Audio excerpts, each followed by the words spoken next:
దసరా దగ్గరకు వస్తుందని మా ఊర్లో దుర్గమ్మని పెడదామని మా యూతులు అందరం కలిసి దుర్గమ్మని తేవడానికి నిజామాబాద్ వెళ్తున్నాం. ఇక పొద్దుగల మంచిగా రెడీ అయ్యి ఇక పోనికి ఒక టాటాస్ మాట్లాడుకొని అందరం అందులో కూర్చొని డ్రైవింగ్ అయితే నాకే తలగబెట్టారు. ఇక మెల్లగా ఊర్లోకి వెళ్ళి ఊరు బయటకి వెళ్ళినాం.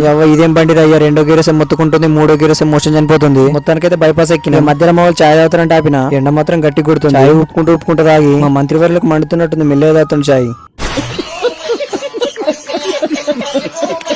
వచ్చి మళ్ళీ బండికి మళ్ళీ స్టార్ట్ అయినాం. ఎక్కడికి వెళ్ళేసరికి మధ్యాహ్నం 2 అయిపోయింది. బండి దిగి విగ్రహాలు అన్నింటినీ చూసి మొత్తానికైతే ఒక విగ్రహం సెలెక్ట్ చేసాము. డబ్బులు కట్టి తీసుకొస్తామంటే ఓనర్ తినడానికి వెళ్ళాడని చెప్పారు. మేము కూడా దీన్ని వెళ్దామని బయటకు వచ్చాము. బయటకు వచ్చి హోటల్ కి వెళ్లి ఎవరికి నచ్చింది వాళ్ళు తిని మా బామర్దిగానికి అద్దానంగా పెట్టించిన అన్నం.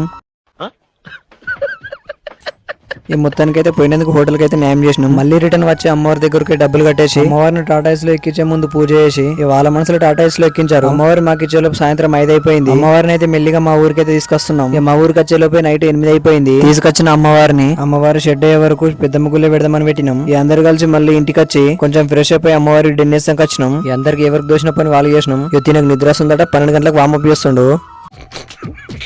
నైట్ 1 గంటలకు షెడ్ మాత్రం పూర్తి అయిపోయింది. ప్రొద్దునొచ్చి టాపర్లు కప్పుకోలే. నా ఫోన్ లో మాత్రం ఛార్జింగ్ అయిపోయింది. బాయ్ అందరికి.